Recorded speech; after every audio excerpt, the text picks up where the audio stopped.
جاری سیاسی کشیدگی اور اقتدار کی سیاست جنگ میں تبدیل ہونے جا رہی ہے اور آنے والے دنوں میں شاید وہ کچھ دیکھنے کو ملے جس کی ابھی سے امید نہیں کی جا رہی تھی۔ تحریک انصاف کا بھی وہی حال ہے جو نواز شریف حکومت کے آخری دنوں میں نواز لیگ کا تھا۔ روایتی طور پر غیر جانبدار قرار دیے گئے ریاستی اداروں کے بارے میں تحریک انصاف کا موقف بالکل ویسا ہی ہے جیسا 2018 میں ان کے بارے میں نواز لیگ کا تھا۔ اس دوران صرف یہ ہوا ہے کہ کچھ چہرے بدل گئے ہیں، عہدے بدل گئے ہیں، لیکن نہ جنگ بدلی ہے اور نہ جنگ کی شدت میں کوئی فرق پڑا ہے۔ نواز لیگ کے پاس اگر اس وقت شدید بیمار شخصیات تھیں تو تحریک انصاف کے لیے بھی ایک عدد شدید بیمار کا بندوبست کر دیا گیا ہے، جس کے بارے میں سابق وزیر اعظم نے گزشتہ رات ایک خوفناک انکشاف کیا ہے کہ دوران حراست اس کے ساتھ جنسی زیادتی کی گئی ہے۔ اس میں کوئی شک نہیں کہ ہماری سیاسی تاریخ میں شفاف تحقیقات اور تحقیقاتی کمیٹیوں یا کمیشنوں وغیرہ کو کبھی غیر جانبدار تسلیم نہیں کیا گیا، اور اگر اتفاق سے کہیں غیر جانبداری کا شائبہ بھی نظر آ جائے تو ان رپورٹس یا سفارشات کو کبھی سامنے نہیں لایا جاتا۔ تفصیلات میں جانے کی ضرورت نہیں کیونکہ ایسا بارہا ہوا ہے اور شاید نامعلوم وقت تک ہوتا رہے۔ اصل معاملہ یہ ہے کہ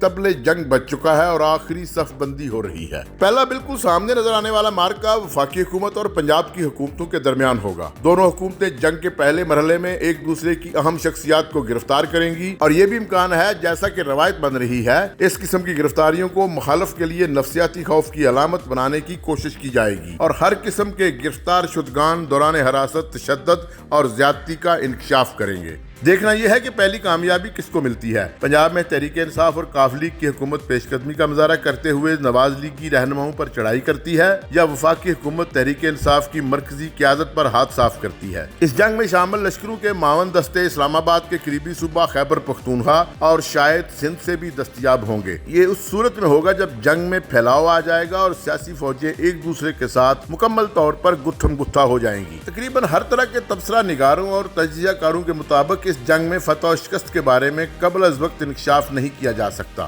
کیونکہ فیصلہ کن طاقت کی مداخلت یا کسی ایک فریق کا ساتھ دینے کے بارے میں کہیں کوئی اتفاق رائے موجود نہیں۔ سابق وزیر اعظم عمران خان، جن کے بارے میں تیار کیا گیا تصور اور خاکہ یہ ظاہر کرتا ہے کہ وہ ایک جنگجو ہے جو ماضی میں کرکٹ بیٹ اور گیند کے ساتھ مخالف ٹیموں کو شکست دیتا رہا، اور اگر کبھی اس کو شکست کا سامنا کرنا پڑا تو اس نے فوری حساب چکایا اور بدلہ لے لیا۔ موجودہ سیاسی جنگ میں عمران خان کا سیدھا مقابلہ نواز لیگ کے ساتھ ہے، جو خود کو شیروں کی جماعت قرار دیتی ہے اور اس کا ہر عہدیدار اپنے اپنے عہدے کے لحاظ سے چھوٹا بڑا شیر ہے۔ نواز لیگ کی معاونت کے لیے پیپلز پارٹی ہے جو حالات کی مناسبت سے اپنے آپ کو تبدیل کرنے اور ضروری روپ دھارنے میں مہارت رکھتی ہے۔ پیپلز پارٹی کے گوداموں میں تلواریں بھی ہیں اور بوقت ضرورت مظلومیت کی گواہی دینے والے مزارات بھی۔ نواز لیگ کا دوسرا بڑا معاون جمعیت علماء اسلام ہے، جس کے روحانی مریض امریکہ اور نیٹو کے اتحاد کو شکست فاش دینے کا کریڈٹ تھامے ہوئے ہیں اور اپنی اس طاقت کا اظہار مولانا فضل الرحمان اکثر اوقات کرتے رہتے ہیں۔ یہ ایک ایسی جنگ یا مقابلہ ہے جس کی کومنٹری ہمارے عظیم یوٹیوبرز کے ہاتھ میں ہے۔ ہر جماعت اور گروہ کے اپنے اپنے یوٹیوبرز ہیں جن کی زبان کی کاٹ اور جن کی کہانیوں میں مبالغے،